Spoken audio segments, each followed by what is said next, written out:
जग में महान है। तेरे चरणों में मेरी जान है, मेरा साहिब सत्य समान है। मैं बंदगी साहिब की करूं, मेरा साहिब ही भगवान है। साहिब जग में महान है। साहिब बंदगी, साहिब बंदगी, साहिब बंदगी, साहिब बंदगी, साहिब बंदगी, साहिब बंदगी, साहिब बंदगी, साहिब बंदगी, साहिब बंदगी, साहिब बंदगी, साहिब बंदगी। ये बात साफ नजर आएगी कि वर्तमान में हमारा बाहरी भक्ति का स्ट्रक्चर दूषित है। सरगुण भक्ति दूषित होती जा रही है। इसको जीवित रखना है, क्योंकि ये आधार है आगे की भक्ति जाने का। इसका अस्तित्व अगर मिट गया तो आगे के लिए आदमी को निर्गुण भक्ति में या पराभक्ति में जाने में डिफिकल्टी होगी। नर्सरी, बाल मंदिर आदि इनका लक्ष्य है कि बालकों को पहले प्राइमरी स्कूल कक्षा 1 के लिए मॉडिफाइड करना है, प्रिपेयर्ड करना है। इस तरह सरगुण भक्ति दोषयुक्त होती जा रही है, व्यावसायिक होती जा रही है, राजनीति से प्रेरित होती जा रही है और अपराध युक्त होती जा रही है। आइए हम देखते हैं निर्गुण भक्ति और इसका संदेश साहब ने 610 साल पहले आकर साफ साफ दिया। उनका किसी से वैमनस्य नहीं था, ईर्ष्या नहीं थी, राग नहीं था। उनके दिल में किसी भी धर्म के लिए वैमनस्य नहीं था, किसी भी बिरादरी के लिए, किसी भी पूजा उपासना के लिए कभी भी उनके दिल में वैमनस्य नहीं था। पर उन्होंने किसी न धर्म पर प्रहार किया है, न जाति पर, न किसी बिरादरी पर, न किसी देवी देवता पर, किसी पर नहीं। वर्तमान में उनके नाम पर जो कुरीतियाँ संचालित हैं उस पर हम देख रहे हैं। जितने भी हमारे महापुरुष हैं, चाहे राम जी हैं, चाहे कबीर साहब हैं, चाहे गुरु नानक देव जी हैं, चाहे क्राइस्ट जी हैं, चाहे हजरत मोहम्मद साहब हैं, चाहे गौतम बुद्ध जी हैं, चाहे कोई भी हैं, चाहे रविदास महाराज हैं, चाहे कितने भी संत हैं, सभी संतों के नाम से व्यक्ति उनका शोषण करता है, राजनीति करता है और अपने हितों के लिए। समाज इन चीज़ों को ठीक से समझे। जब हम उन लोगों को जो उनके अगुआ वर्तमान में हमें नजर आ रहे हैं उनकी जीवनी पर देखते हैं। एक बार मैं कहीं गया, सत्संग करने के लिए मुझे बुलाया गया कबीर सभा में।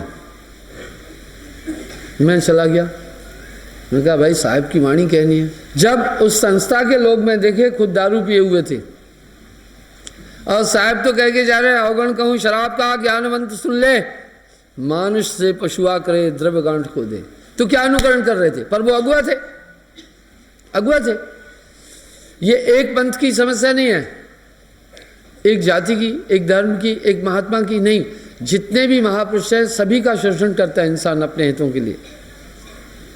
चंदा इकट्ठा करता है, बाकी सब चीज़ें होती हैं, ये सब चीज़ें चल रही हैं। इसलिए हमारा सरगुण भक्ति क्षेत्र दूषित और संक्रमित होता जा रहा है। हम आगे चलते हैं। मेरा इशारा किसी बिरादरी, किसी जाति, किसी व्यक्ति विशेष की तरफ नहीं है। कबरा खड़ा बाजार में सबकी मांगे खैर, ना काहू से दोस्ती, ना काहू से बैर। हम निर्गुण भक्ति की तरफ चलते हैं। हम पूरे ईमानदार बन जाएं, हम पूरी ईमानदारी से इसका चिंतन करें तो ये सब चीज़ें हमारे सामने आ जाएगी।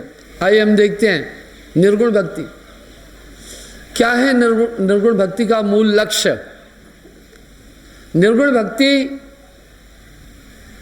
अंदर में तत्व खोज के लिए, परम तत्व की खोज के लिए प्रेरित करती है। क्या है निर्गुण भक्ति? निर्गुण भक्ति के 5 आयाम हैं। निर्गुण भक्ति कह रही है कि बाहरी उपासना न करके जेते दृश्यम तेते अनित्यम, जेते अदृश्यम तेते नित्यम।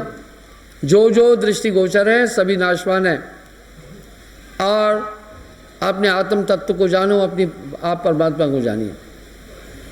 आइए हम देखते हैं सरगुण भक्ति में दोष आ गए। निर्गुण भक्ति क्या है? हमें भक्ति को समझना होगा। भक्ति सब जगत बखाना, आदि भक्ति कोई बड़ला जाना। आगे भक्त भय भवारी, करी भक्त पर युक्त न धारी। साहब करे बड़े भक्त हुए, भक्ति तो की, युक्ति और तरीका सिस्टम ठीक नहीं था। हम सब ने गफलत से भक्ति का स्वरूप और बना रखा है। क्या बना रखा है? भक्ति का स्वरूप हमने बना रखा है बाहरी आडंबर। साहब बोले भक्ति न होए नाचे गाए। नाचना गाना भक्ति में। कोई कह रहा है भक्ति में आनंदित होकर नाच रहा है। नहीं, भक्ति में जो आनंदित होगा वो नाचेगा नहीं। अगर नाच रहा है तो ये नाटक है। उदाहरण के लिए कभी कभी आप देखते हैं किसी की शादी है, कोई नाचता है, आप सोचते हैं वो खुशी में नाच रहे हैं, उसका मकसद कुछ और है। वो दोस्त की शादी की खुशी में नहीं नाच रहे हैं कहीं से भी, वो औरतों को अपनी ओर आकर्षित करने के लिए नाच रहा है कि मैं कलाकार का पुत्र आ गया हूं, वो इसलिए नाटक कर रहा है। भक्ति में भी यही सिस्टम है। अगर कोई नाच गा रहा है, जो भक्ति में मग्न हो गया वो अपनी अंदर दुनिया में चला जाएगा, मगन होकर छलांगे नहीं लगाएगा बंदर की तरह। इसलिए वो दाढ़ी वाले ने एक बात बड़ी साफ बोली है, भक्ति न होए नाचे गाए, भक्ति न होए मृदंग बजाए, भक्ति न होए तूरे ताना, भक्ति न होए गाए गाना। इसलिए मैं ये आडंबर अपने सामने नहीं रखा हूं। कभी कभी और भक्ति न होए जटा बढ़ाए, भक्ति न होए भभूत रमाए। कभी कभी मुझी से लोग मेरा पता पूछते हैं आकर कि कहाँ है महाराज मधु परमहंस।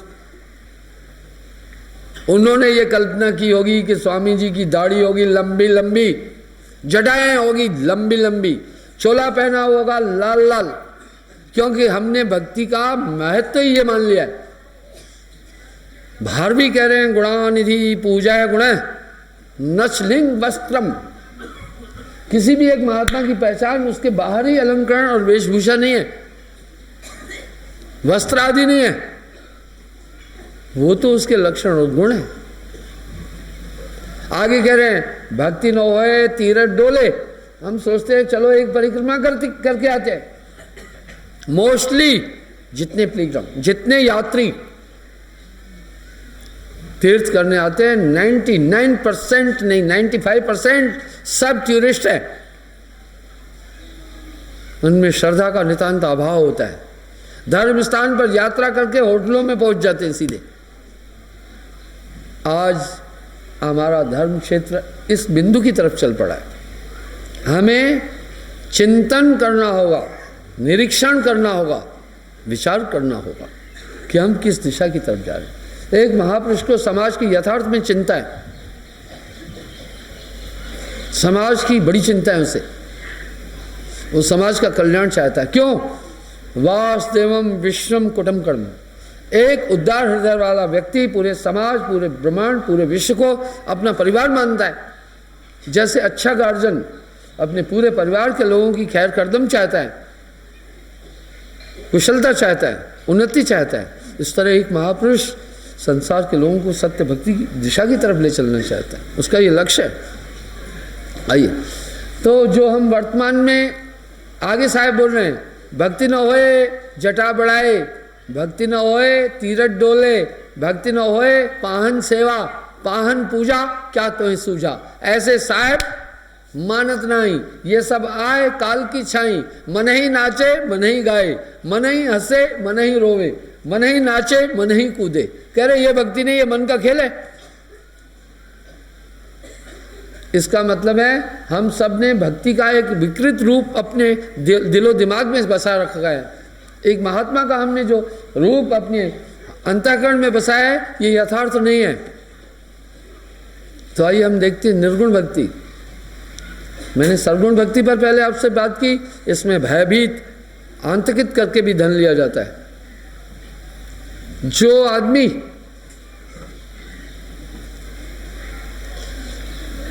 एक बार दान पुण्य का धन खा लेता है वो कभी परिश्रम नहीं कर सकता है। कैसे? जैसे जो शेर, चीता, नाहर, तेंदुआ, जंगली जानवर मनुष्य का मांस खा लेता है, वो फिर और किसी प्राणी को नहीं मारना चाहेगा, वो इंसान पर ही हमला करता है। वो शेर वो हो जाता है नरभक्षी। क्यों? क्योंकि इंसान का मांस बिना परिश्रम के मिल जाता है। भाई एक कुत्ते को मारेगा अगर शेर तो पूरी खाल खूल उखाड़ करके तब मांस तक पहुंचता है, और क्या मिलता है? कम। इंसान का ऊपर से ही डायरेक्ट मांस मिल जाता है विदाउट परिश्रम। इसलिए जो नरभक्षी हो गया जानवर, वो कभी यानी वो कभी किसी और प्राणी पर हमला ही नहीं करेगा, वो इंसान की तरफ दौड़ता है। इसी प्रकार जिसने धर्म के नाम पर धन खा लिया वो कभी परिश्रम नहीं कर सकता है। वो फिर इसके लिए छल भी करेगा, कपट भी करेगा, दगा भी करेगा, धोखा भी करेगा, तिकड़मबाजी भी करेगा। इसका प्रमाण मिलता है अतीत के जितने भी हमारे महापुरुष हैं, सब ने अपने परिश्रम से जीविका गुजारी है। संत तुकाराम, शिवाजी जैसी शख्सियतें उनके यहाँ आती थी, पर लकड़ी काट के आता था, उससे अपनी जीविका व्यतीत करता था। महाराज रविदास जी, जिनके पास राजा पीपा जैसी शख्सियतें थी, पर अपनी 2 जूतियां गांठता था रोज, एक गरीब को दान में पहनाता था, एक जूती बेच करके अपनी जीविका गुजारता था। कबीर साहब के पास वीर सिंह बघेला और बिजली खान पठान जैसी हैसियतें थी, पर उन्होंने अपनी जीविका का उपार्जन चरखे के माध्यम से प्रेरणा देकर की। हम अन्य अन्य महापुरुषों की जीवनी की तरफ देखते हैं तो न तो उन्होंने कभी किसी आदमी के धन से वैभव हासिल किया, न तो जीवन शैली बदली, न तो बहुत बड़े माड़ी महल उन्होंने अपने लिए बनाए। वो कुटियाओं में ही रहे, क्योंकि यथार्थ में वो समाज की सेवा का जज्बा रखते थे। वर्तमान में यदि हम पद्धति देखते हैं महात्माओं की, उसमें भी दोष लग रहा है। बहुत लग्जरी लाइफ जी रहा है। एक महात्मा को लग्जरी लाइफ कभी नहीं जीना है, क्योंकि वो आत्मनिष्ठ होकर के जी रहा है। संसार को वो प्रेरणा दे रहे हैं, आत्मनिष्ठ हो जाओ, आत्मा आनंदमय है। कौन आत्मज्ञानी है? जो जितना आत्मज्ञानी होगा वो वैभव के हट जाता है, संसार से अंतर्मुखी हो जाता है, क्योंकि वो आत्मा आनंद आत्मा में अनुभव करता है। लेकिन अगर वो सांसारिक वैभव की तरफ जिसका रुझान है, तो समझना आत्मा के नजदीक नहीं आ सका है। एक आत्मज्ञानी ये ठीक से जानता है संसार का वैभव आत्मज्ञान में बाधक है, ये सब इंद्रियों का खेल है। इसलिए एक आत्मज्ञानी इंद्रिय साधे साध कहा है, इनकी तरफ कभी भी नहीं बढ़ता है, वो अपने में निग्रह हो जाता है। पलट वजूद में अजब विश्राम है, होए मौजूद तो समझ आए। लेकिन वर्तमान में मैं देख रहा हूँ, मुझे हैरानगी होती है। मुझे भी शासन ने एक बॉडीगार्ड दिया, मैंने कहा मुझे नहीं चाहिए। मेरे सत्संगियों ने कहा महाराज इसमें कोई तनख्वाह भी नहीं देनी है, बाकी भी कुछ नहीं है, क्या हानि है? मैं बोला एक बहुत बड़ी हानि है। लोग कहते हैं हमने अपनी जीवन की डोरी गुरु के हाथ छोड़ दी है, आपके भरोसे छोड़ दी है, और मैं अपनी जीवन रक्षा के लिए एक बंदूक वाला लेके खड़ा रखूं कि मैं अपनी डोरी बंदूक वाले के हाथ में दे रखी है, तो जरूर उन सब के दिल और दिमाग में एक सवाल उठेगा कि हमारी सुरक्षा कैसे करें। तो मैं कभी देखता हूं यहाँ एक महात्मा आया, ब्रेड प्रूफ में सत्संग कर रहा था, इतना खतरा एक महात्मा को, डाकू है महात्मा है। संतों ने कोई न बॉडीगार्ड न किसी राजा का सहारा लिया, पूरी दुनिया में अकेले घूमते रहे। यानी हम ये करप्शन का प्रभाव सभी जगहों पर पड़ गया। हमें इस पर पुनर्चिंतन करना होगा। आज आदमी की मेंटेलिटी ये बन गई है, एक महापुरुष की पहचान वो कैसे कर रहा है, लोग अपने गुरु की प्रशंसा कैसे कर रहे हैं, कह रहे हैं भैया बाय बाय, इतना बड़ा उनके पास पंडाल और शेड है कि पूछो मत। वाह भाई वाह, सोनपुर का रेलवे स्टेशन तो बहुत बड़ा शेड बना हुआ है। तो क्या वही एक महात्मा की पहचान ये है कि उसका लंबा लंबा शेड है? कोई कहता है कि इतनी जमीन है कि पूछो नहीं, तो सिकंदर धरती का बहुत बड़ा महात्मा था, उसके पास बड़ी जमीनें थी। कोई कहता है गुरुजी पुराना इतना बड़ा ऑफिसर था, नानक देव जी तो कोई ऑफिसर नहीं था, उन पर पीएचडी हो रही है। ये सब चीज़ें एक महापुरुष के वजूद को नहीं इंगित करती हैं, ये लोकल वैभव है। महापुरुष तो दुनिया को ठोकर मारकर तब अध्यात्म की तरफ चलता है। सबसे तोड़ एक से जोड़ी।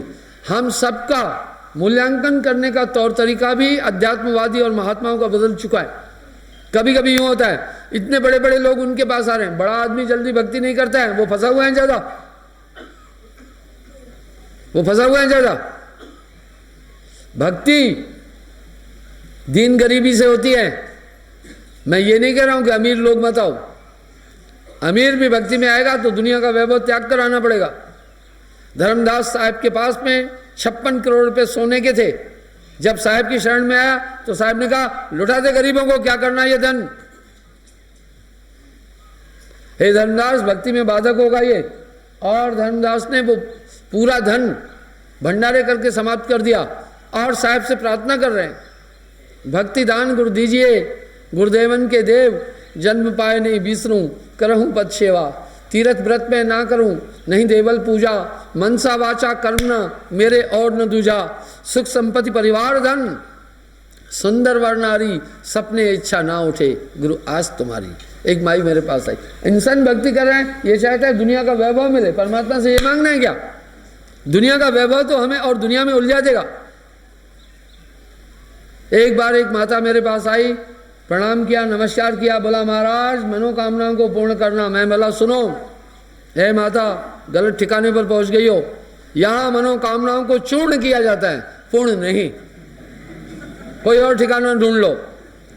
चाह मिटी चिंता मिटी, मनवा बेपरवाह, वही शान शाह है, जाको नाही चाह। चाह क्या रखेगी मनोकामनाएं? मन क्या चाहता है? दुनिया का वैभव, 2 पुत्र और आ जाएं, लाख हैं तो 5 लाख आ जाएं, 2 दुकानें तो 4 दुकानें आ जाएं। सब ये हमारे कंसंट्रेशन, हमारी आत्मा को दुनिया में उलझाने वाली चीजें हैं। साहब तो वाणी में कह रहे हैं, कबरा खड़ा बाजार में ले लोहाटा हाथ, जो घर फूके अपना चले हमारे साथ। वाह वाह वाह भाई, एक महात्मा को दौलत से तोलोगे कि इतना पैसा है, वो महात्मा है, वो सेठ है, वो फिर लाला है। एक बार एक महात्मा कहीं जा रहे थे, वाह भाई वाह, महात्मा को क्या था, कोपीन बांधी हुई थी, वो भी फटी हुई थी, गठाने लगा करके कोपीन बांध करके जा रहा था। एक रईस ने उसे देखा और मुस्कुरा पड़ा।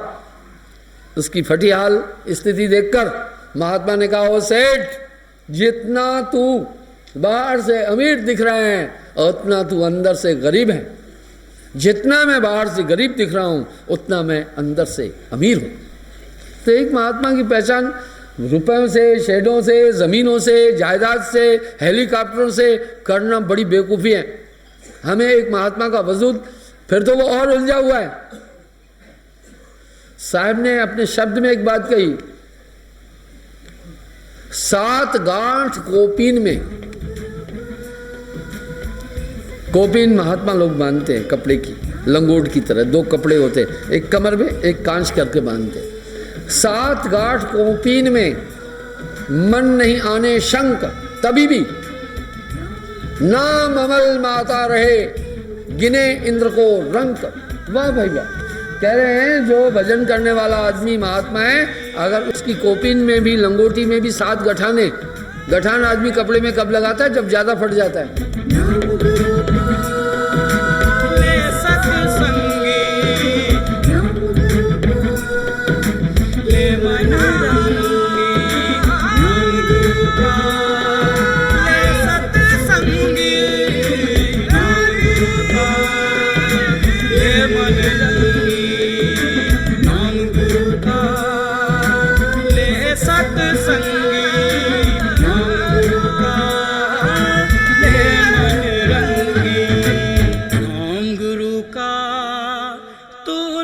सत्संगी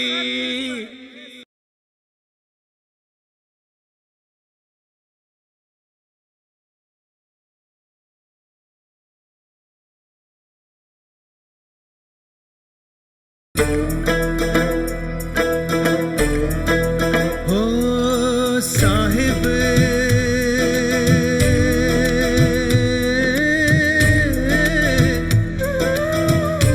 जग में महान है मेरा साहिब,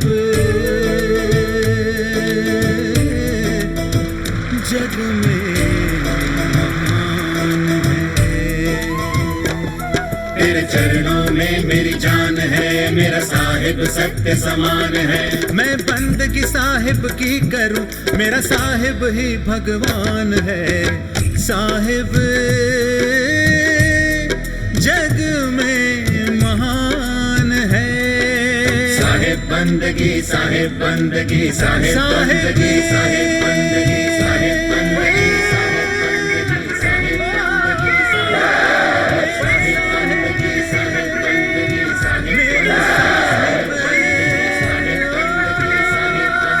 साहिब मेरा साहिब।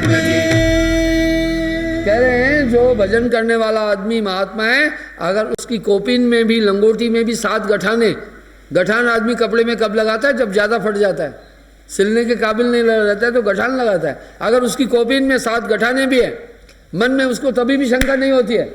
नाम अमल माता रहे रहे गिने इंद्र को रंग।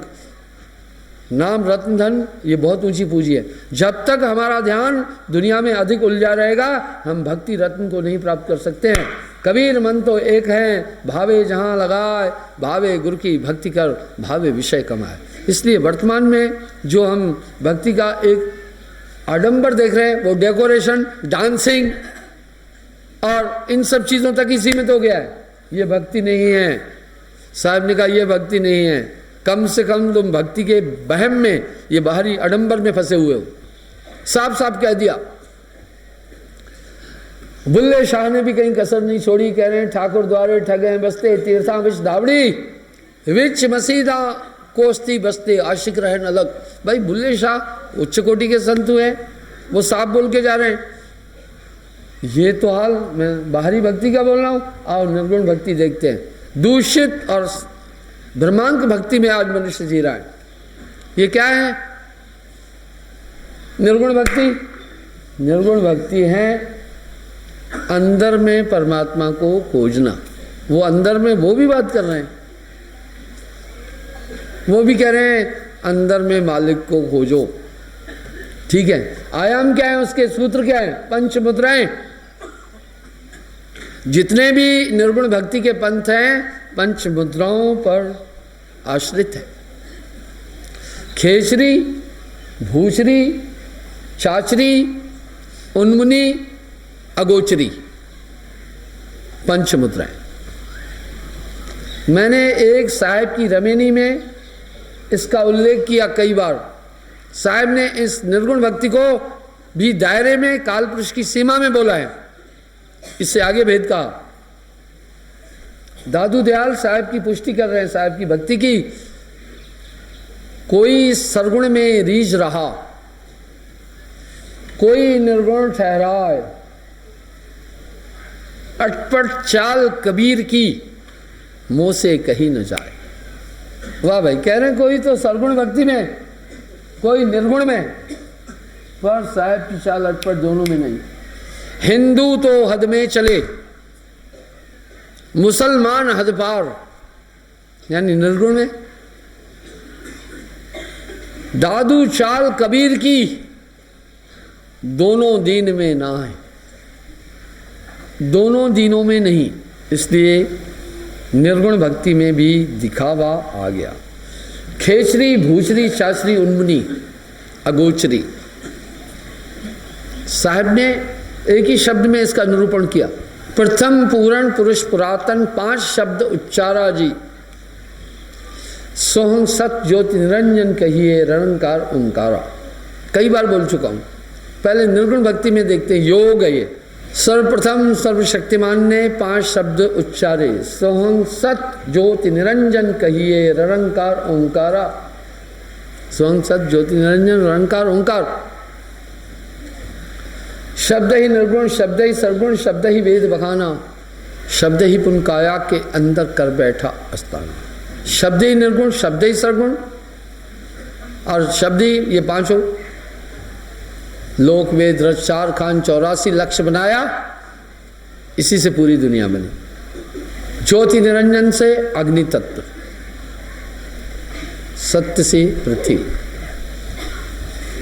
सोहंग से जल, ररंकार से आकाश, आमकार से जल। ये काया बीज ठिकाना, ये काया में है। पृथ्वी तत्व मूलाधार चक्र गुदा स्थान पर, जल तत्व का वास शिशन इंद्री मूतेंद्री पर, वायु तत्व नाभि में। इसलिए विष्णु जी नीले हैं, वायु का रंग नीला है और नाभि में उनका वास है।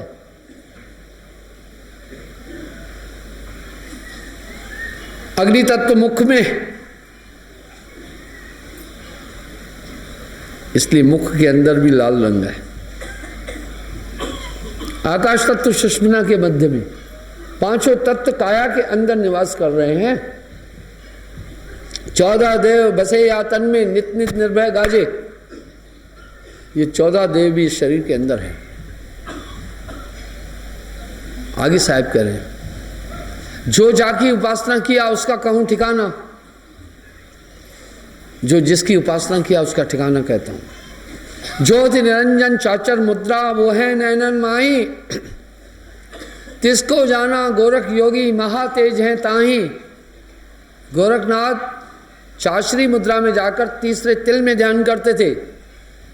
ये साहब कह रहे हैं, ये आत्मज्ञान और पराकाष्ठा नहीं है परम तत्व की प्राप्ति का, ये शारीरिक योग है। सिद्धि और शक्तियों को प्राप्त करते थे। ओमकार भूचरी मुद्रा 10वां द्वार ठिकाना। ओमकार भूचरी मुद्रा त्रिकुटी है अस्ताना। व्यास देव तिसको पहचाना महातेज हो जाना। व्यास जी भूचरी मुद्रा में जाकर अपना ध्यान आज्ञा चक्र में रोकते थे। यहां लोक लोकांतर देखते थे।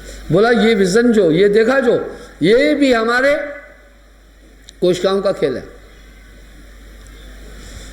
सोहंग शब्द अगोचर मुद्रा भवर गुफा अस्ताना।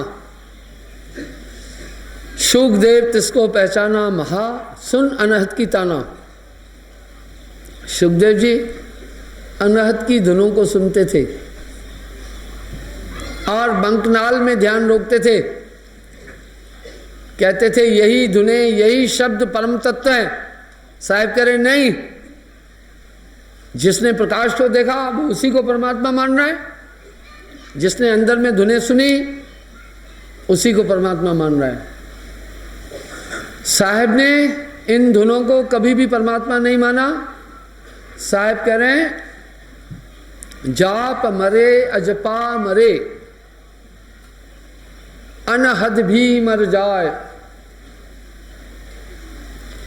सुरत समानी शब्द में बाको काल न खाए।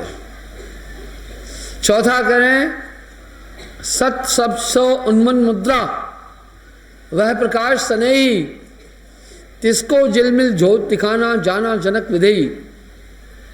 उन्मुनि मुद्रा में सहस्त्रसार वहां निरंजन का वास है। पार ब्रह्म का वास है। यहां प्रकाश दिखता है। ये भी सार नहीं।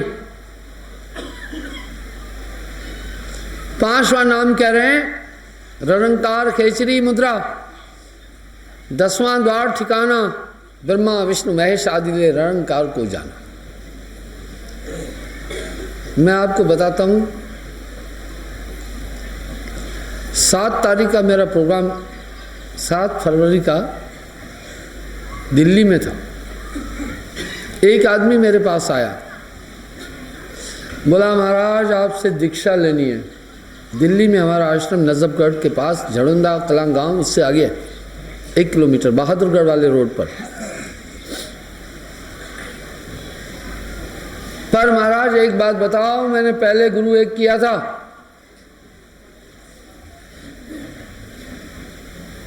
मैंने कहा गुरु ने क्या बताया? पहले गुरु ने आज आप मुझसे शिष्य बनकर दीक्षा लेने आए हो पक्के दिल से? बोला पक्का। मैं कहा इसलिए पूछ रहा हूँ वरना नहीं पूछता हूँ। बोल रहा था कोई दोष तो नहीं। मैंने एक दोहा साहब का कहा, जब तक गुरु मिले नहीं सांचा तब तक गुरु करो 10 पांचा। मैंने कहा क्या बताया था? बोला गुरु ने 10वें द्वार की कुंजी दी थी, चाबी, और 60 शब्द बोला था, धुनों का अभ्यास बोला था।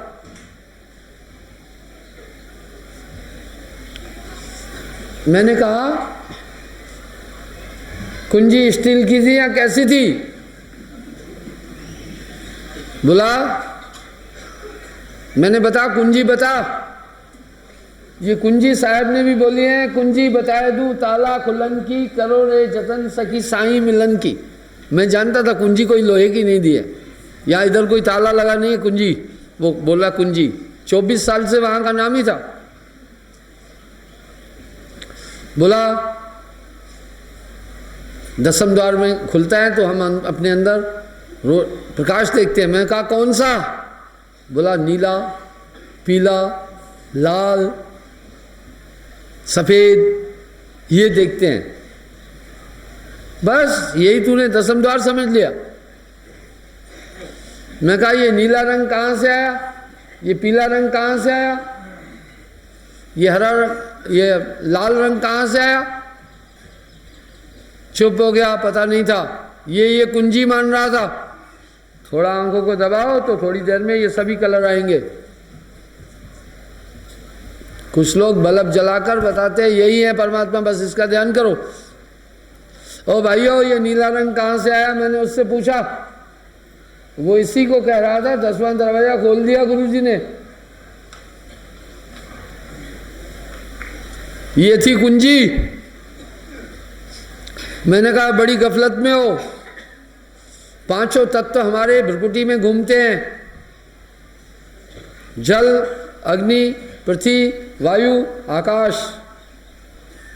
लाल रंग दिखा, यह अग्नि तत्व है। सफेद रंग दिखा, ये जल तत्व आगे आया। नीला रंग दिखा, ये वायु तत्व है। पीला रंग दिखा, ये पृथ्वी तत्व है। काला रंग दिखा, ये आकाश तत्व है। ये 5 तत्व दिखते हैं। ये नहीं है 10वां दरवाजा खुलना। उसने माना था यही गुरुजी ने कुंजी दी है, पर 24 साल से लगा हुआ था। उसको ये भी नहीं पता था कि नीला रंग कहाँ से आ रहा है, क्या चीज़ें हैं, क्यों उठ रहा है। इस तरह ये दुनिया उलझी हुई है। मैंने कहा ये तो 10वां द्वार नहीं है, इसका कोई प्रमाण नहीं मिलता है। मैंने कई बार 10वें द्वार का उल्लेख किया है, आज भी करता हूं। ये मेरा अहंकार नहीं है, ये भरोसा है।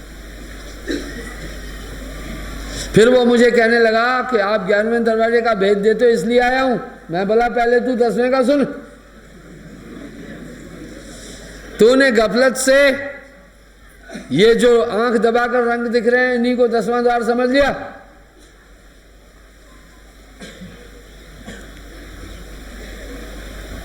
साहब ने ज्ञान गुदड़ी में भी 10वें द्वार का रहस्य बोला। अलग पुरुष जब किया विचारा, लग 84 धागा डारा, 5 तत्व से गुदड़ी भी नहीं, तीन गुणन से ठाड़ी कीनी, तामे जीव ब्रह्म और माया। इसमें आगे उल्लेख आता है, इंडा के घर पिंगला जाई, सुखमन नीर ठहराई, ओहम सोहम तत्व विचारा, बंकनाल में किया समारा। मन को मार गगन चढ़ जाए, छूटा कलमल यही अलेखा, यह नैनन साहेब को देखा। इंडा पिंगला शुकना सम करे, अर्ध और ऊर्ध्विच ध्यान लावे, कहे कबीर सो संत निर्भय हुआ, जन्म और मरण का भ्रम भाने। कोई भी 10वें द्वार के रहस्य को ठीक से जानता नहीं। कुछ का 2 शब्दों में कह देते, कुछ कहते सुषमना में ये भेद। अरे तो कैसे खोले कोई सुषमना?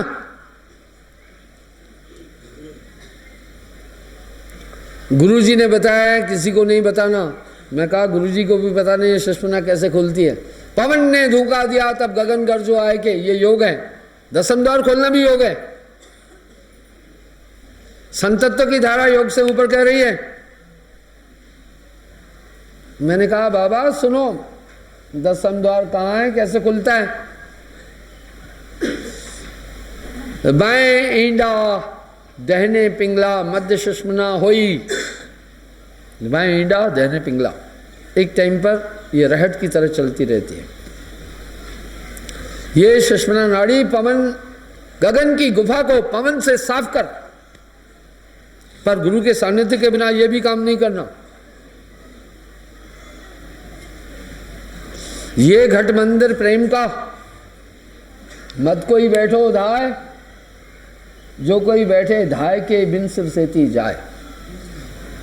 मैं 11वां दरवाजा बोलूंगा,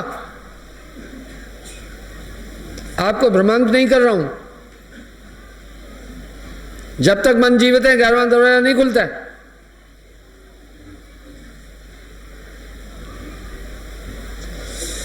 पहले साहब की वाणी बोलूंगा, 5वां शब्द बोल रहे हैं ररंकार खेचरी मुद्रा। 10वां द्वार ठिकाना ब्रह्मा विष्णु महेश आदि ले ररंकार पहचाना।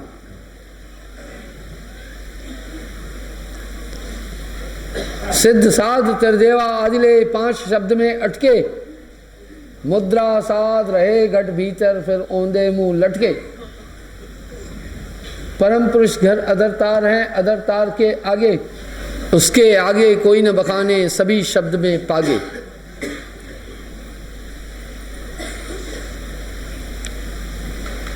सदगुरु कहे बुझाए के बूझो अंतर मेरी आना, आपा खोए आपको चीने तब मिले ठोर ठिकाना। वाह वाह वाह वाह, 11वें दरवाजे का भेद बोल रहे हैं। आपा खोए आपको चीने तब मिले ठोर ठिकाना। आइए इस पर आगे बोलूंगा। सिद्ध साध त्रिदेवा आदिले 5 शब्द में अटके। सिद्ध साध त्रिदेवा आदि 5 शब्द में अटके। मुद्रा साध रहे घट भीतर, फिर औंधे मुंह लटके, यानी औंधे मुंह लटक जाएगा, फिर जन्म लेना पड़ेगा।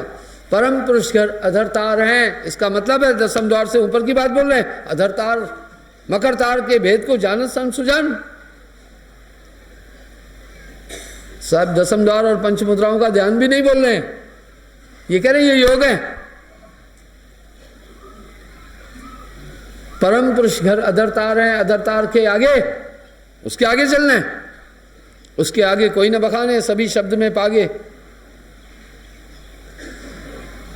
उसके आगे भेद हमारा, जानेगा कोई जानन हारा। कहे कबीर जानेगा वाही, जिस पर कृपा सदगुरु की होई। वाह भाई वाह। पहले मैं कहा बाबा 10वें द्वार का भेद सुन। साहब कह रहे हैं पवन ने धूमका दिया, पवन का एक फोर्स आया, तब गगन गरजो आए के। ये क्या खेल है? सुषुम्ना नाड़ी में कफ भरा पड़ा है, उससे बंद है, उसके अगले सिरे पर मन है। 9 नाड़ियों में प्राण घूम रहे हैं, प्राणों में आत्मा है। 9 नाड़ियों में 3 नाड़ियां प्रमुख हैं, ईंडा पिंगला सुषुम्ना। नानक देव जी भी वाणी में कह रहे हैं ईंडा पिंगला सुखमन बूझे आप ही अलख लखावे, उसके आगे साचा सदगुरु अनहद शब्द सुरत समावे। धुन बाजे घोरा मगन भया मन मोरा, शब्द है मारा मर गया मरो न दूजी बात। शब्द ते पाइए नान का गुरु नाम लगा प्यार।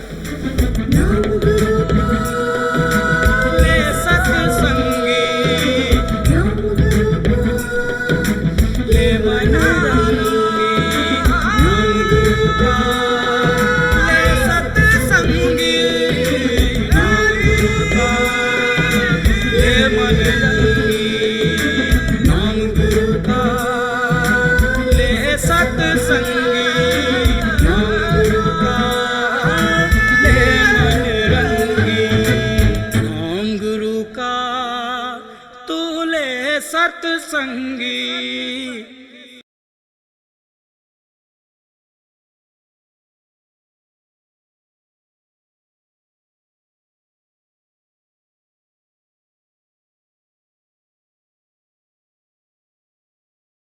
हो साहिब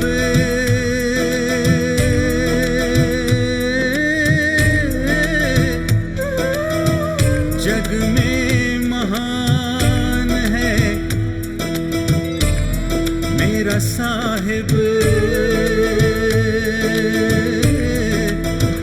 जग में महान है।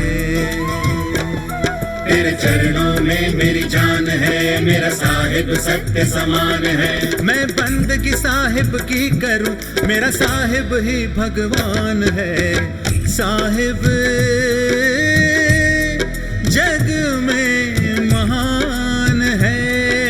साहिब बंदगी, साहिब बंदगी, साहिब बंदगी, साहिब बंदगी, साहिब बंदगी, साहिब बंदगी, साहिब बंदगी, साहिब बंदगी, साहिब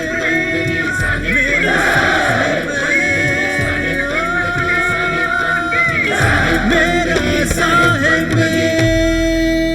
आइए हम देखते हैं, साहब भी कह रहे हैं ईंडा पिंगला सुखमना सम करे,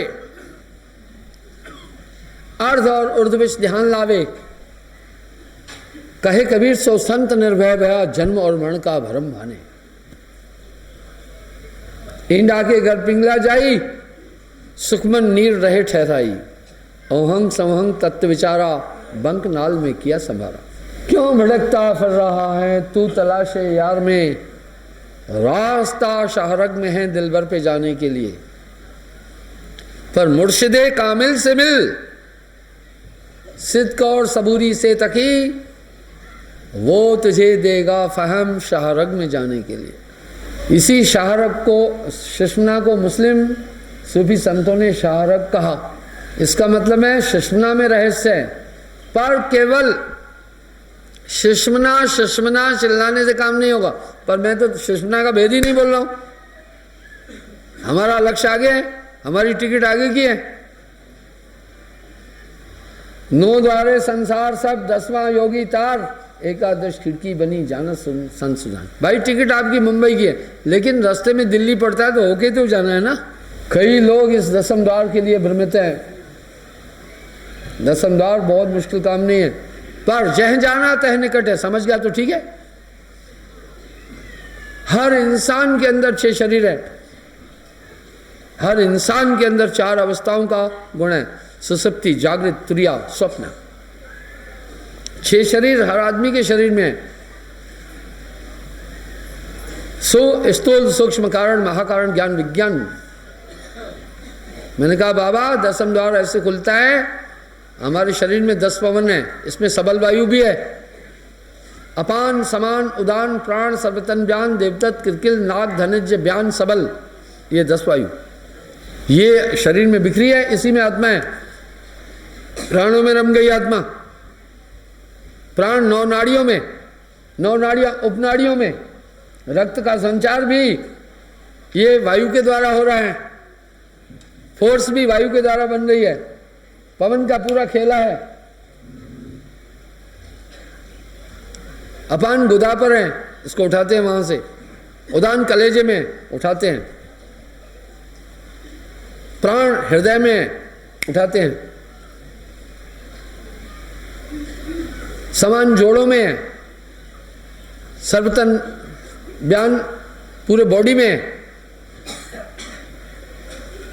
नाग कंठ में नींद लाती है, ये जोड़ों को फंक्शनिंग कराती है। और शरीर चैतन्य है, ये सर्वतन व्यान वायु से, समान वायु से। किरकिल नासिका में छींक मार रहे हैं। धनंजय भुजाओं में, इससे जोड़ लग रहा है। इस पूरी वायु का केंद्र नाभि है। ये शून्य से आकर नाभि में गिर रही है वायु। अष्टकमल दल चक्कर सोदे, योगी आप में बोधे, ये अष्टदल कमल में ही इनका केंद्र बना है। मैं जानता हूं कुछ समय बाद मेरी पूरी बातों की नकल होगी दुनिया में, पक्का होगी। मैं ये अत्यंत सहज करके बोल रहा हूं। अभी बड़े बड़े मतपदांतर मेरी वाणी की नकल कर रहे हैं, उनके लिटरेचर में हमारी वाली थ्योरी आ रही है। कोई बात नहीं, मुझे चिंता नहीं है इसकी। धनंजय भुजाओं में ऐसे ताकत लगा रहे हैं। ये पवन कैसे उठाता है? सुरती से, ध्यान से उठती है। साहब वाणी में वर्णन कर रहे हैं भोगी कैसे खट चक्र भेदता है। सुनिए, मूलाधार चक्र से पवन उठाता है, उसमें अपान मिलाता है, 2-3 नेति बस्ती क्रियाओं के द्वारा शुद्धि करके प्राणों का आयाम करता है कुंभक रेचक पूर्वक।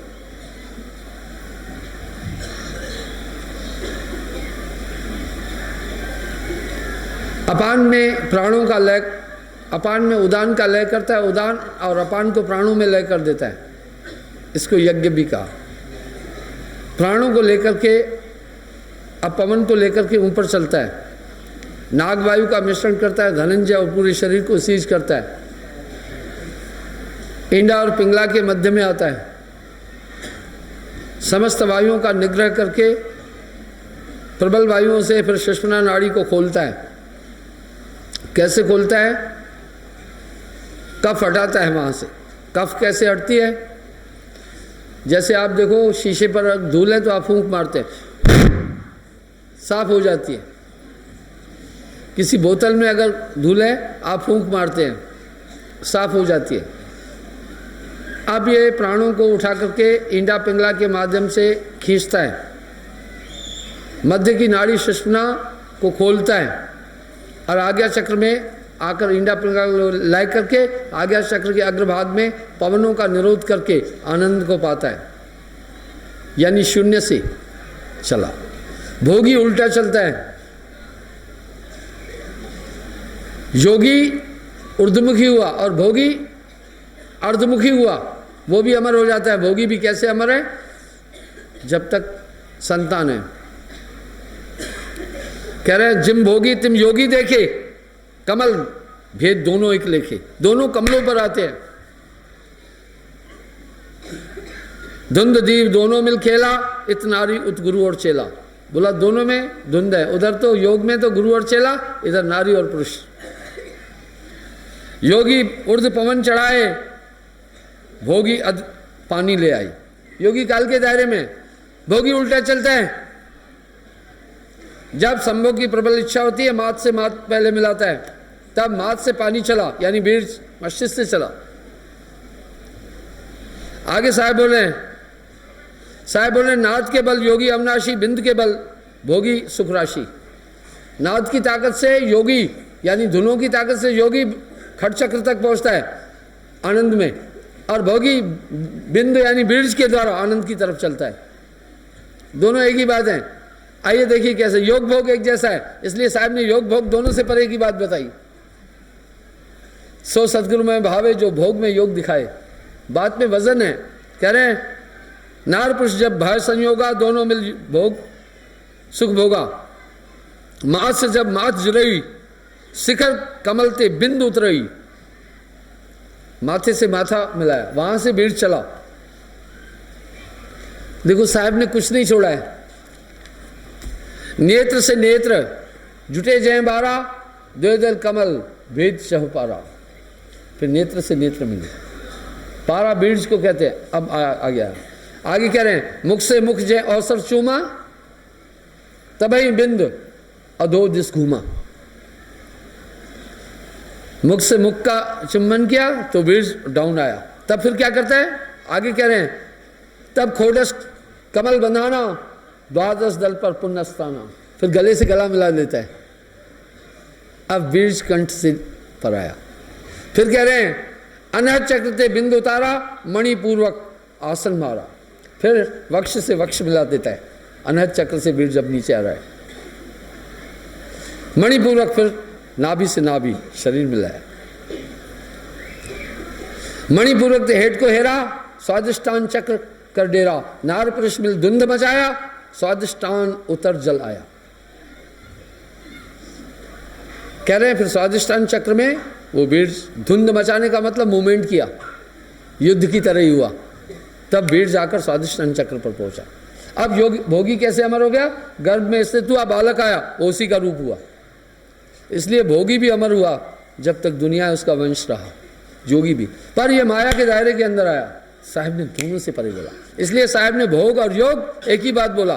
भोगी योगी ऊर्ध्वमुखी कंसंट्रेशन से चक्रों का स्पंदन करता हुआ ऊपर जाता है और भोगी शून्य से डाउन आता है। इसलिए योग भोग एक जैसा बोला साहब, बात में बड़ा वजन है। इस प्रकार से इंडा के घर पिंगला जाई, सुखमन नीर रहा ठहराई, साहब ने कोई विषय छोड़ा ही नहीं है। योगी बहुत योग जो करई, कृपा योग बिन नहीं निस्तरई। इस तरह कभी भी बिना सदगुरु की कृपा फिर आवे, फिर जाई, कर्म है कर्म बहुत अड़झाई। अब ये रहस्य है, इस क्रिया द्वारा वो ब्रह्मांड से और मन से बाहर नहीं निकला। इसलिए योगियों में क्रोध विशिष्ट रहा, यानी काम न जीता, क्रोध न जीता, न छोड़ा, नाम भजन तूने छोड़ दिया। ऐसी स्थिति में अब इंडा को पिंगला में कैसे लय करता है? पवन ने धूंका दिया तो गोरख ने साहब से सवाल किया, कहां से श्वासा उठते हैं, कहां पर आए समाये? कबीर काया मध्य सार क्या? साहब ने कहा काया मध्य श्वासा सार। गोरखनाथ ने पूछा कहां से श्वासा उठते हैं, कहां पर जाए समाये? साहब कह रहे हैं शून्य से श्वासा उठते हैं, नाभि जल में आए। गोरखनाथ जी ने पूछा हाथ पांव इसके नहीं, कैसे पकड़ी जाए? साहब ने कहा हाथ पांव इसकी नहीं है, सुरती से पकड़ी जाए, ध्यान से श्वास को पकड़ा जाता है। गुरु समझाता है। इसलिए आगे साहब बोले हैं, सूरत के दंड से घेर मन पवन को, फिर उल्टा चले, धर और अधर में ध्यान लावे। कहे कबीर सो संत निर्भय हुआ, जन्म और मरण का भ्रम माने। सूरत के डंडे से मन और पवन को घेर कर उल्टा चले, यही है उल्टा चलना। पलटू साहब कह रहे हैं अरे हाँ रे पलटू, ज्ञान भूमि के बीच चलते हैं उल्टी सांसा। इसी को गोस्वामी जी कह रहे हैं, उल्टा जाप जपा जग जाना, वाल्मीकि भय ब्रह्म समाना। ये है उल्टा जाप जपना, ठीक है। सांसा को पलट रहा, ब्रह्म के समान हो गया। लोग सोचते हैं मरा जप कर ब्रह्म के समान हुआ, ये है उल्टा जाप। पलटू साहब कह रहे हैं अरे हाँ रे पलटू, ज्ञान भूमि के बीच चलता उल्टी सांसा। जो वीर्ज मस्तिष्क में कंसंट्रेशन से आनंद देता है, वही मैथुन क्रिया से नीचे एकलन करके आकर के शिशिन इंद्रिय पर पहुंचता है। एक ही बात है योग और भोग, ठीक है। इसलिए साहब ने दोनों से परे का मार्ग बोला। इस तरह वो क्या करता है, दोनों को लय करके सबल वायु और शक्तिशाली वायु में सब ऊपर की तरफ जब कंसंट्रेशन से चलती है तो सुषुम्ना नाड़ी साफ हो जाती है। जब ये साफ होते हैं, कोई डॉक्टर नहीं कर सकता है, नेचुरल इसमें कफ जमता है। आप कंठ में देखते हो बार बार यूं करते हो ना, और जब यूं करो तो चिकना पदार्थ निकलता है, ये कफ है, ये वहां पैदा होता है। ये हमेशा सुषुम्ना नाड़ी को भरे रखता है।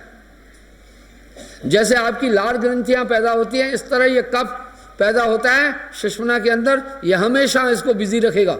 ये है काल का खेल, ताकि आदमी आगे नहीं जा सके।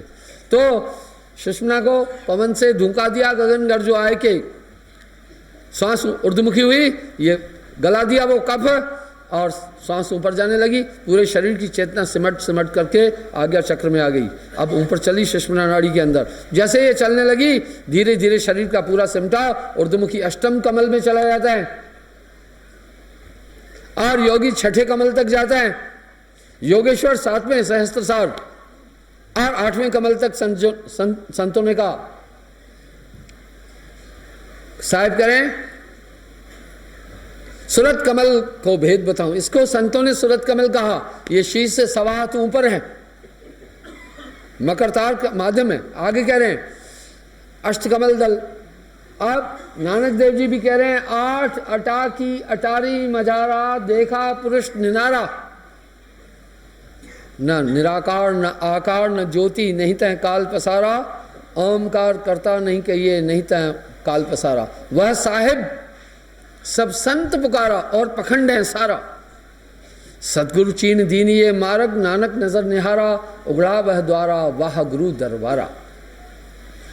अब साधक का ध्यान इस तरह, सुषुम्ना खुली, धीरे धीरे सुषुम्ना सांस सिमटती जाएगी।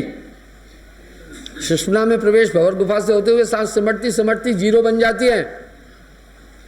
जब ये जीरो बन गई, वहां फिर जीरो घूम जाता है, ये तुरिया अवस्था में पहुंच जाता है।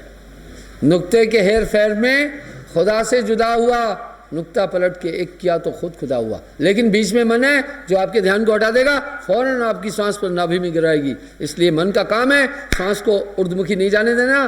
त्रिकुटी मध्य बसे निरंजन मूंदा 10वां द्वारा, उसके ऊपर मकरता रहे चढ़ो समार समारा। इसलिए निरंजन का वास ही सुषुम्ना नाड़ी के अंदर है, वहां से ध्यान आगे नहीं जाने देता है, आत्मा को उलझा कर रखा है। इसलिए जीव भटक जाता है पूरे शरीर में, अपने को आत्मा शरीर मान के बैठ रही है। ये तत्व विज्ञान है। आने वाले टाइम में मैं बहुत चौंकाने वाली बातें समाज को दूंगा, ठीक है। इस तरह धीरे धीरे धीरे धीरे साधक बनता नहीं है। मीराबाई यहाँ कह रही है, तहां से लहली गैल चढ़ूं गिर गिर पड़ूं। जब वो नुक्ते के हेर फेर में खुदा से जुदा हुआ, नुक्ता पलट के किया तो खुद खुदा हुआ। खसखस के दाने के अंदर शहर खुदा का बसता है, कष्ट करे ऐनों के तिल में, वहीं से उसका रास्ता है। साधो सहजो साधु सुखी कहे लागी शून्य समाध। ये है शून्य समाध, ये है शून्य हो जाना, पूरा मामला ही शून्य हो गया। ये पलट गई, ये अवस्था खत्म हो जाती है और तुरीयावस्था बन जाती है, प्रज्ञावस्था, और ये ब्रह्मांड की यात्राएं करने लगता है। ये है दसम द्वार। बाबा जी आपने आंख दबाकर रोशनी देख रहे हो, कहीं नीला देख रहे हो, कहीं पीला देख रहे हो, गफलत में तुमने यही 10वां द्वार समझ लिया। गुरुजी ने यही बताया, जाका गुरु है आंध्रा, चेला कहाँ को जाए, अंधा अंधे पे लिया, दोनों को पराए कबीरा, दोनों को पराए। पर मैं आपको एक बात बताना चाहता हूं, निरंजन नहीं चाहता है कि मैं ये सत्य भक्ति दुनिया को दूं, वो विरोध करता है। इसलिए देखना कहीं कोई डिस्टर्ब करेगा, कहीं कुछ और, लेकिन चिंता नहीं करना, कहीं प्रोग्राम ही अपसेट कर देंगे, कहीं कुछ हो जाएगा, कहीं कुछ हो जाएगा, घबराना नहीं। लेकिन ये उसका क्रम है। हम वायुमंडल में रहे तो वायु का प्रभाव हम सब पर है। इस तरह काल की दुनिया में इंसान है तो काल का प्रभाव हर एक आदमी के ऊपर है, लेकिन जब गुरु की ताकत मिल जाती है तो इसका प्रभाव पर कुछ भी नहीं कर पाता है। इस प्रकार से मैंने कहा बाबा ये 10 द्वार है, यहां तक तो निरंजन कोई कोई पहुंचा। ये 11वां दरवाजा आपके कंसंट्रेशन के अंदर है। नैन बिन बूझता है, बूझ बिन देखना। 9 द्वारे संसार तब 10वां योगी तार। आपके इस कंसंट्रेशन के अंदर आंखें भी हैं, आपके इस कंसंट्रेशन के अंदर जबान भी हैं, आपके इस कंसंट्रेशन के अंदर सभी ताकतें भी हैं, आपके कंसंट्रेशन के अंदर में कान भी हैं। आपके एक एक सेकंड के अंदर आदमी अरबों मील की यात्रा कर सकता है। 10वां द्वार तो खुला, आदमी विराट को देख सकता है। साहब ने अपनी वाणियों में 11वें दरवाजे को स्थापित किया, इसलिए सूरत संभाले काज है तू ना भरम बुलाए। इसलिए गुरु के ध्यान को कहा, वही विशुद्ध तत्व मिल करके आप वो चीज़ें अनुभव करेंगे। कैसे? एक लड़का था, वो अपनी माँ को कभी कभी कहता था मम्मी आज खीर खाना है, कभी कहता मम्मी आज बर्फी खाना है, कभी कहता था मम्मी आज पेड़े खाना है, माँ बेचारी बना के देती थी। कभी कहता था मम्मी आज आइसक्रीम खाना है, कभी कहता था मम्मी आज रबड़ी खाना है, कभी कहता था मम्मी आज दही खानी है, कभी कहता था मम्मी आज मलाई खानी है। माँ बेचारी बनाती थी। एक दिन उसके बाप ने कहा बेटे सुन, माँ को बड़ा तंग कर रहा है तू, ऐसा किया कर दूध पी ले, सब उसी में ही हैं। इसलिए साहब ने भी कहा गुरु का ध्यान कर, पूरा मामला उसी के अंदर है, ठीक है ना, बाकी चीजों में नहीं उलझना। सूरत बांध स्थिर कर, गुरु में दे समाय, कहे कबीर धनदास से अगम पंथ लखाए। सूरत तत्व का भेद, इसलिए साहब ने सूरत तत्व के भेद को कहा। शब्द सूरत अभ्यास तो एडिबल लाइफ हिस्ट्री मेडिटेशन लोग जिसे कह रहे हैं, ये काल का खेल है। जाप मरे अजपा मरे अनहद भी मर जाए, सूरत समानी शब्द में उसको काल न खाए। वो शब्द विदे हैं, कहा न जाए, लिखा न जाए, पढ़ा न जाए, बिन सदगुरु कोई ना ही पाई। इसलिए ये त्रिकाल में जितनी भी उपासनाएं हुई यहीं तक सिमट कर रह गई।